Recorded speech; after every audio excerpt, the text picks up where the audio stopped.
the right, knock him out, knock him out, knock him out for the light. One chance, knock him out. Two times, knock him out, knock him out, knock him out for the light.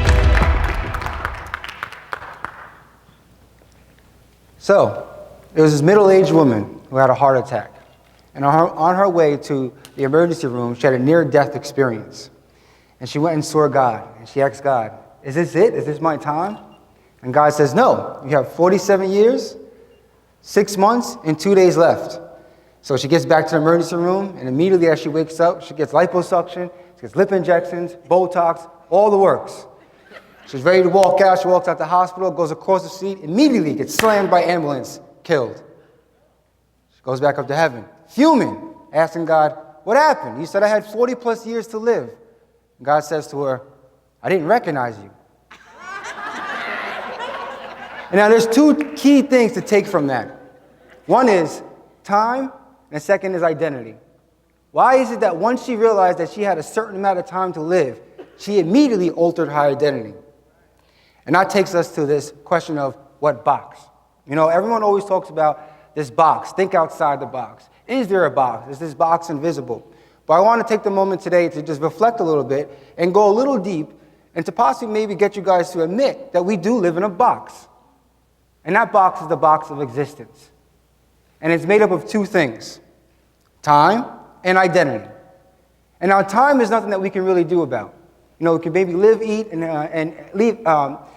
eat well and stay healthy, but there's nothing that we can really do about it. It's kind of already set. And the second thing is identity.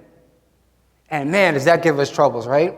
It's something that we battle our entire lives. It's always a battle within our mind. But it is something that we can really enjoy and grow upon if we really connect and align with it.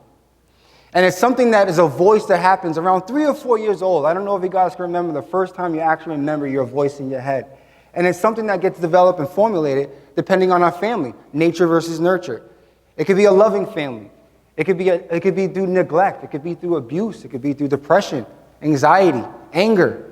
All these different things that go on at an early age is what I believe starts to formulate this voice in our head and our identity. Now I'll take it back for me. I was born in 1986 in Joliet, Illinois. There's absolutely nothing in Joliet, Illinois except for a correctional facility, and I always ask my mother, what in the world were you doing there then? And she can never answer me. And from that moment up to about 4 years old is when I started to recognize this voice in my head. And at 4 years old, we would travel and go all the time to all these different hotels. I thought they were hotels, and I found out they were shelters. And we were meeting all these different people, and I was living with all these different families, and I realized it was foster care.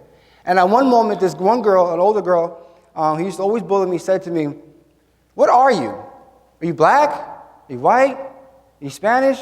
Who's your daddy? And it hit me. I didn't know any of those answers. I didn't know who I was. And I went back and asked my mom when I saw her again, and I said, who is my father? What am I? Am I white, black? And she really didn't have any answers. And at that moment, my identity was formed with confusion.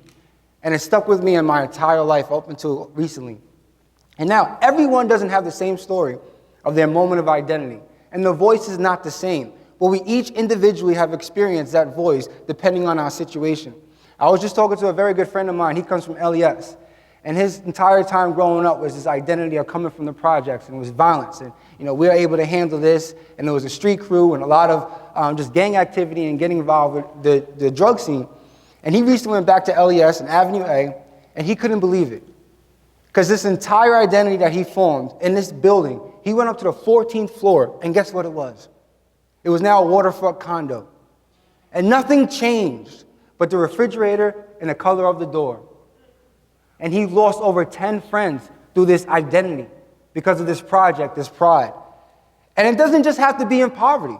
You know, this family's an influence. I have a friend of mine that was born in a very affluent family. And his whole entire life he battled with why he has this much money. And he would deal with it by indulging in short-term happiness and fulfilling his desires.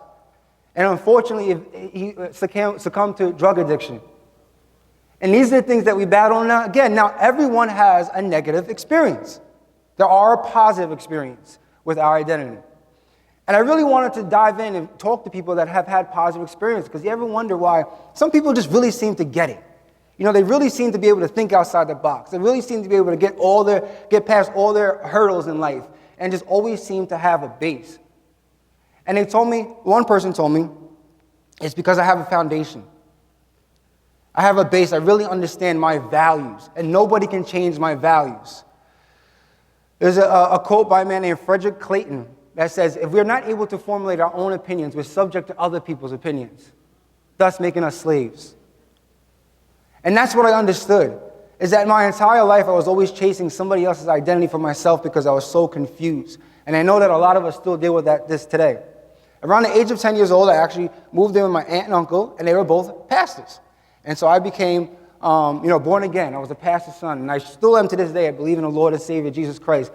But it took me a long time to really figure out what that meant. And I went from 10 to college, and I just went all around the places. And in college, I started hanging out with the wrong people and just getting into a negative environment. And I knew this wasn't for me. And we'd go to clubs, and I'd get involved with women. But this was my identity. This is what I wanted to do.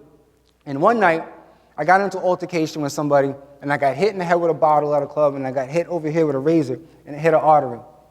And at that moment, I was losing all this blood, and I was in the ambulance. I remember the doctor saying, someone needs to call his family because we don't think he's going to make it.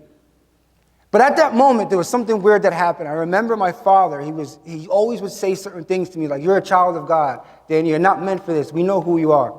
And it gave me a sense of peace in this dark moment. And when I woke up, I promised myself I was going to re-find who I was, realign myself with my identity. Now, I know there's people out here that may not have near-death experiences, but you might be struggling with pain in your family. You might have a brother or a sister or a daughter or a father that's struggling with addiction, or you might be going through financial stress. There's a great quote by Mike Tyson before a fight where someone was planning to fight him, and he says, everyone has a plan until they get punched in the face. But such is life. Life will punch you in the face, and it's hard and it's difficult. And in order for us to really get past all these boundaries and get past all these hurdles and climb these mountains, we have to align ourselves with some values. Now, what values those are is up to you. It's up to you and your mind and your voice, because everyone's values are different, especially in this society today where things are rapidly changing. Society is changing. There's a divisive political narrative going on right now. In order for us to become unionized again and really come within uniformity, we have to respect other people's values and opinions. But in order to be able to do that, you still have to know what yours are. Once we get a base of our values, we're then able to now start thinking outside the box. And this is where beautiful things start to happen. Winston Churchill says that success is the ability to go from failure to failure without losing enthusiasm. And how can we really do that if every single time something comes that hits us or is dark or some type of hurdle, we lose enthusiasm, we lose our joy? Being aligned with yourself and now being able to think outside the box gives you a place to retreat that's safety. And so when we're thinking and we're trying to figure out solutions, and it doesn't just have to be in a job. It doesn't just have to be in an industry. It can be, how do I solve my family's problems that have been going on for 30 years? How do I solve problems within my community? How do I solve problems within my church? How do I solve problems with anything that you're going through on a daily basis? Or even, how do I really get to talk to myself again? How can I listen to the voices in my head and make sure that it's not depressing, it's not giving me anxiety, and I have joy? And this is all within the box of existence. We all have it. We all have a time, and we all have an identity, and it's a beautiful thing. And once we're able to actually start growing from that is when we can always have joy and peace.